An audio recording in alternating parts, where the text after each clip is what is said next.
thank you for joining us for our second episode of Spotlight, the Prologue Pod. Today, I'm super excited. We are joined by Kesha Christie of Talkin Tales.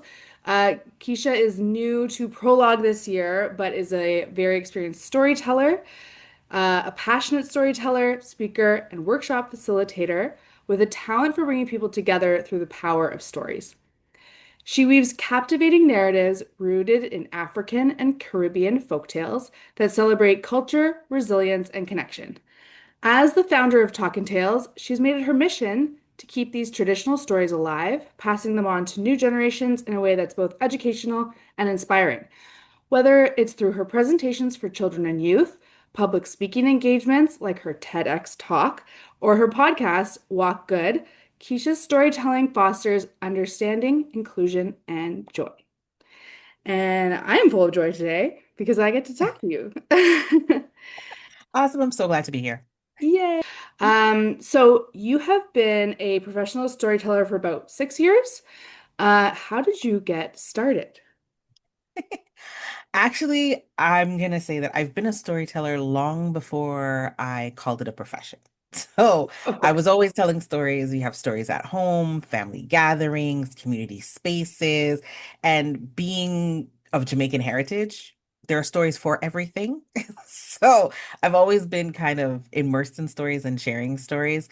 So about 7 years ago now, I was intentional and was like, yes, I'm gonna do this in a way that makes sense um, to myself. I wanted to be true to myself, and it was the one thing that fit me unapologetically. And I was able to really say, I'd like to be performing in schools and community spaces, share our stories, and really help others to learn new things in a different way. And I know how much I love stories, and I'm like, I can't be the only one. I love that. That's awesome. Um, so I guess you sort of touched on this a little bit, just because of, your background and your family, but how did you learn all the stories that you tell now? Were they all sort of passed along to you, or where do you find inspiration? Stories are everywhere and they come to me from a mix of places. So, like you mentioned, I grew up in stories. So, a lot of the stories that I've learned and heard, especially from the elders, were the stories that were passed down through generations. I do a lot of reading. So, there's books, I do research.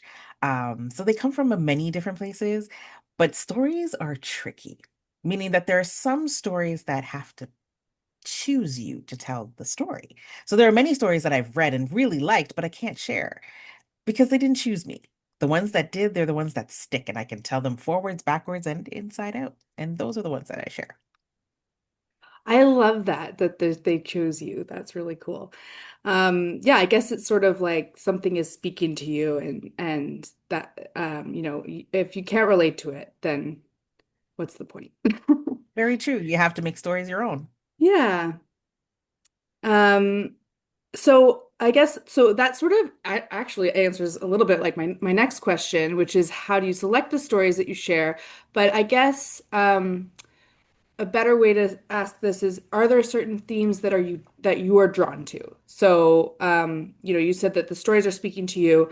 Are there certain things in stories, certain common themes, I guess, that you are drawn to? Yes, I'm very intentional when I choose my stories. And I like to choose stories that are engaging, age appropriate, and of course, meaningful. So the stories that have themes on problem solving, identity, community resilience, those are the stories that I choose. Stories that show empathy, stories that embrace kindness, stories where we can see ourselves as humans in a different light and help us to relate to each other better. Oh, I love that. Those are great themes.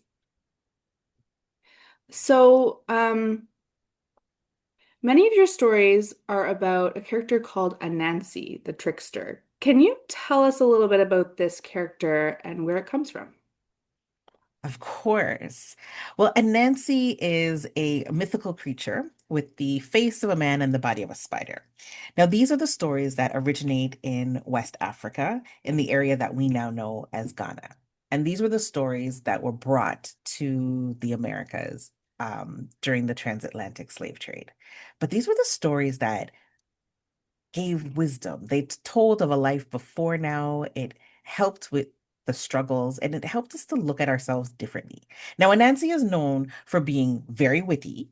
He's known for being very cunning, a little bit lazy, but he's able to get himself in and out of trouble. His stories often teach us lessons about wisdom, humility, and consequences for our choices. And so I students love these stories because he makes mistakes just the same way we do. So he seems more real than some other characters we see around. Oh, I love that. Yeah. The it's a that seems like a sort of a good character trait to learn from and to teach lessons because, we always learn best from our mistakes. Yes. So, Yeah. you are about to start quite a tour of schools in Ontario, which we're really excited about. And, we also feel that storytelling in schools is so important, and we're so happy that you're gonna get to share your stories with all these students across the, GTA and beyond. But why do you feel storytelling is important in schools today? And what kind of lessons are you hoping to support or pass along to the students? Storytelling is important in schools, and especially today because students need time to reflect, slow down, and connect. And storytelling gives that opportunity to be able to see our lives a little bit differently than we're in. Sometimes when you're too close to the fire, you can't you can't see its beauty, and you need to take a moment to step back. And so storytelling gives us space for us to look at our lives differently, to get empathy, to connect with each other and learn a little bit about each other differently. We're all from different cultures. Like Canada is the mosaic that it is. And it gives us an opportunity to learn a little bit more about each other's culture, about each other's character, and how we fit together in the whole mosaic of this world. It gives us a time to get the lessons, but differently. It's one thing when you feel like you're being lectured, but when one character that you're rooting for overcomes a challenge or handles a situation that you thought, oh, they didn't have to fight. They didn't, they were able to use their words.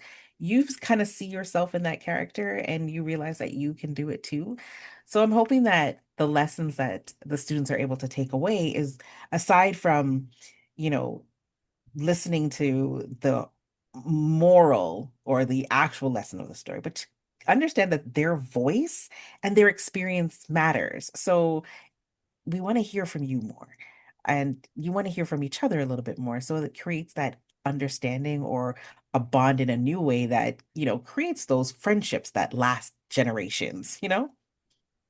Yeah, so you're sort of hoping to inspire students to tell their own stories as well. And that's, such a great way to connect and um like you said, to develop this sort of empathy because, you hear from everybody's perspective. That helps a lot. Yeah, they stories are something that you carry with you, not just in the classroom, but beyond. And so you learn to speak more confidently. You learn to speak up for yourself. And the way that you say things is important. And when you're sitting and experience a storytelling experience, you see how all that comes together. And it's kind of different from how a teacher might put it in a lesson. You're just seeing it happen in real time. And the connection to that is a little bit different, a little bit deeper. Yeah, for sure. Yeah, I love that word connection. I do think that, when you're all enjoying the same story or the same show or whatever it is, it does create a lot of connection. And then it's interesting because, after the classes maybe watch a storyteller or a presenter of any kind, there's always discussion after, and that also helps, students connect and feel heard and all of that. So, um, Yeah, that's awesome. Absolutely. It's that shared experience. And remember, three people can have the same experience and see it differently. But Yeah, those after classroom discussions help you to explore that. for sure. Yeah. And that's so interesting to hear how everybody perceives things differently. Absolutely. Because how boring would it be if we were all the same? Quite true. So I just wanted to finish off with a question about the book that you wrote. You just put out a book called Mama Kia's Garden. Yes, Mama Kia's Garden. It released at the end of October, and so the word is still getting out. But this is a story about a woman who lives in a village and she creates this garden. She's able to grow flowers of all kinds, shapes, sizes, and dimensions in one place. And a stranger comes to visit and basically says, "This garden is impossible. Like, how do all these flowers grow together?" And her response is very simple. I don't ask them to be anything but what they are. So she's not asking the flowers to be a tree. She's not asking the short ones to grow taller. She's just embracing who they are, what they are, and giving them the same sunlight, the same love, the same support that she would give to every flower. They get the same thing and they blossom beautifully in her garden, living in harmony and peace. Oh, I love that so much. I really truly believe that, you need to meet people where they are, and that kind of makes me think about that sort of garden analogy. I really love that. So, where can we get the book? The book is available on Amazon, and when I travel to different schools, I also have a few with me, so it makes it a little bit easier. Amazing. Okay, that's yeah. So check out that book. We will link we'll link it in the YouTube description, as well as your website, which is full of amazing, resources and videos and stories and all of that.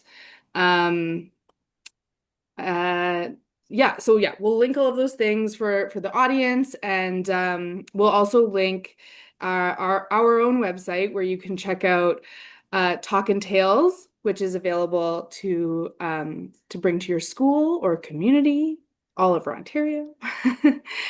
And yeah, we hope that you enjoyed this discussion, and thank you so much for joining us. I cannot wait to come and visit you in schools, even though I've seen your show already and it's so amazing. But we're looking forward to a super busy winter, and yeah. Thank you. Do you have anything final to say or add? Well, at the heart of what I do, storytelling helps the children feel seen, helps young people feel seen, heard, and connected. Whether it's a folk tale, a riddle, a song, students get a way to have a way to understand the world and themselves a little better. So I'm really excited to be able to bring this show to schools in Ontario. And yeah, just let's see what happens. All the sparks that get set and how the world changes. These are our next leaders.